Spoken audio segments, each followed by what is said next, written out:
अब दर्शक को चिन्हित तो कर लिया गया है, लेकिन आज सवाल पूछा जा रहा है कि जहां जहां दंगे, जहां जहां पत्थरबाजी, वहां वहां सपा के सांसद। ये देखिए आप दोनों सांसद खड़े। दिल्ली में मस्जिद के नाम पर साजिशन अफवाह फैलाई गई। जिस तरह यूपी के संभल में पत्थरबाजों को बर्क साहब ने इकट्ठा किया था, ठीक उसी तरह एसपी सांसद पर दिल्ली में हिंसा भड़काने का आरोप लगा है। बीजेपी ने कहा हिंसा दंगा फैलाने की रणनीति समाजवादी पार्टी की पुरानी पहचान है। दिल्ली के तुर्कमान गेट पर हुई पत्थरबाजी कोई अचानक हुई घटना नहीं है, बल्कि सुनियोजित साजिश थी। सपा के सांसद ये आपको दिख रहे हैं, इनका नाम है मोहिबुल्लाह नदवी। इसमें हाथ बताया जा रहा है इनका, और बीजेपी के इस आरोप के बाद नदवी दिल्ली पुलिस की रडार पर आ गए हैं। दिल्ली पुलिस भी मान रही है कि हिंसा के वक्त नदवी घटनास्थल पर मौजूद थे। कहने के बावजूद नदवी वहां से हटे नहीं और आसपास मौजूद रहे।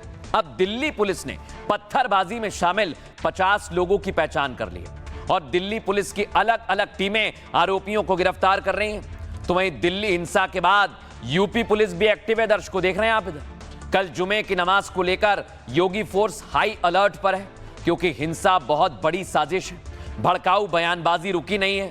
सपा के नेता एसटी हसन ने तो पत्थरबाजी को जायज बता दिया है। उन्होंने कहा ऐसी कार्रवाई होगी तो एक्शन का रिएक्शन होगा। सोचिए आप। साथ ही कहा कि कब तक लोग बर्दाश्त करेंगे, कब तक मस्जिदें गिराई जाएंगी। यानी यहां पर भी वो अफवाह फैला रहे हैं, ना कोई मस्जिद गिरी, लेकिन एसटी हसन कह रहे हैं कि कब तक बर्दाश्त करें, एक्शन का रिएक्शन होगा। सुनिए जरा। अतिक्रमण के नाम के ऊपर उत्पीड़न जो किया जा रहा है, तो आदमी कब तक आंदोलन नहीं करेगा। अगर यूनिवर्सल हो, एक सी कार्रवाई हो हर जगह, तो आदमी को सब्र आ जाता है। लेकिन जब एक सी कार्रवाई नहीं होती है, और खासतौर से धार्मिक स्थलों के ऊपर अगर इस तरह की कार्रवाइयां होती हैं जो लोगों की भावनाओं से भी जुड़े होते हैं और लोगों की आस्थाओं से भी जुड़े होते हैं, अगर इस तरह की कार्रवाई होगी तो एक्शन का रिएक्शन तो हो गई। अब दर्शकों मैं आपको बताने वाला हूं, ये जो साजिश है इसमें समाजवादी पार्टी का हाथ हो सकता है, ऐसी आशंका जताई जा रही है। लेकिन अब ये तस्वीर आप देखिए, दिल्ली के दंगाई कैद हो गए। मैं आपको बताता हूं, ये कैमरा लगा है बॉडी कैम, जो पुलिस वाले इस्तेमाल करते हैं, और उसमें दिल्ली के दंगाई कैद हुए हैं। सुनिए जरा वहां पर क्या हो रहा है।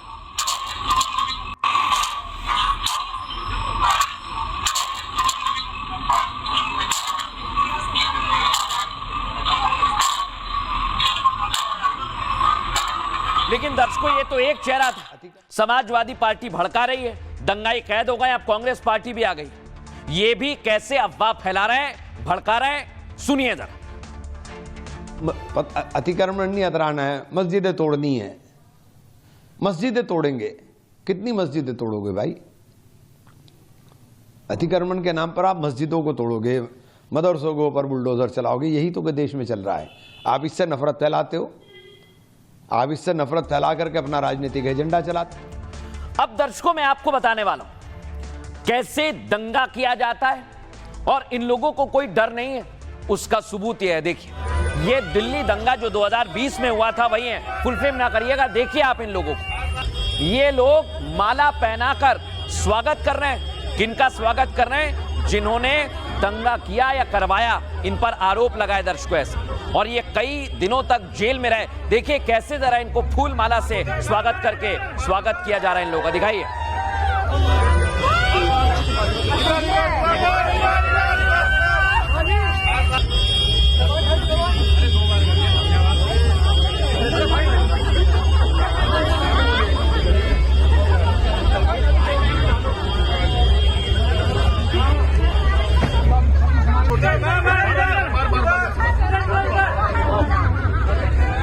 देखा दर्शकों आप कैसे फूलों से स्वागत किया गया। लेकिन आप सोचिए, यह बहुत गंभीर मामला है। यानी अगर आप पर आरोप लगा है, आप इतने महीने जेल में रहे, तो क्या फूलों से स्वागत किया जाएगा?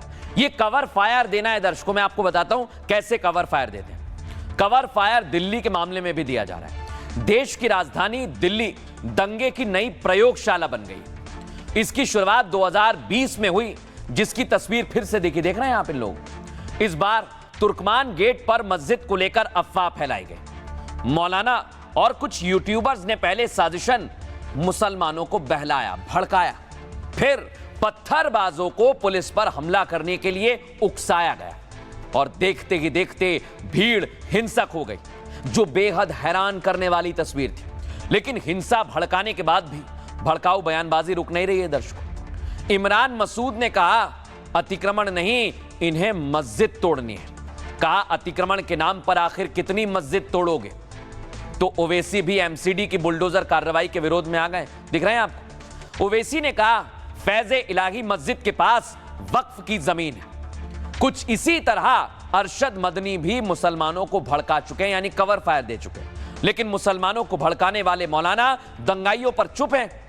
2020 के दिल्ली दंगा केस में 5 आरोपी, देख रहे हैं आप, ये तिहाड़ जेल से बाहर आए। इस दौरान गुलफिशा के जेल से छूटने पर भव्य स्वागत हुआ, फूल बरसा दिए। जेल के बाहर दंगा आरोपी गुलफिशा का फूल मालाओं से स्वागत किया गया। ऐसे में दंगा आरोपियों के ग्रैंड वेलकम पर सवाल उठ रहे हैं। यह क्यों किया जा रहा है? पूछा जा रहा है क्या गुलफिशा फातिमा देश के लिए कोई गोल्ड मेडल लेकर आई हैं? बताइए आप, यहां पर फूलों से स्वागत किया जा रहा है। अगर आप इतने दिन जेल में रहे, आप पर आरोप लगा, तो सवाल आप पर उठेगा। लेकिन कैसे कवर फायर दिया जा रहा है, ओवैसी क्या कह रहे हैं, सुनवाता हूं आपको। ये नुकसान वक्फ की जायदाद पर हुआ, वहां मस्जिद को भी माना गया कि थोड़ा बहुत नुकसान, ये नुकसान हुआ नहीं मालूम, लोग बोल रहे हैं, मगर ये सरासर गलत हुआ है। इसीलिए उम्मीद करते हैं कि दिल्ली वक्फ बोर्ड और वहां की मैनेजमेंट कमेटी फौरन सुप्रीम कोर्ट को जाए और जाकर ये तमाम हकीकत सुप्रीम कोर्ट को बताए और स्टेटस को ले वहां पर। ये पूरी घटना पूरी तरीके से ये सरकार जानबूझकर इस तरह की कार्रवाई कर रही है। और जो आज सालों से रह रहा अतिक्रमण ही किया हो, क्योंकि इस देश में इतनी बड़ी संख्या है, अगर कहीं पर भी है उसको समय देना चाहिए। आप उसको समय देकर बैठ के बातचीत करके उसका रास्ता निकालिए, आप फिर उस पर आप तोड़फोड़ कर सकते हैं। आपने समय नहीं दिया और रातों रात आप बुलडोजर लेके जा रहे हैं, तोड़ रहे हैं, तो सभी को उसका रिएक्शन होगा। देखिए दर्शकों, अगर गलती हो गई है तो मान लेना चाहिए। ऐसी ही तस्वीर आपको मैं दिखाता हूं उत्तर प्रदेश की, जहां पर गलती से अवैध निर्माण किया गया, वो मस्जिद हो चाहे मदरसा हो, वहां पर बुलडोजर एक्शन चल रहा है, लेकिन कोई कुछ नहीं कर रहा है। उसका कारण मैं आपको बताता हूं। योगी आदित्यनाथ, उन्होंने कानून का पालन करने की बात कही है।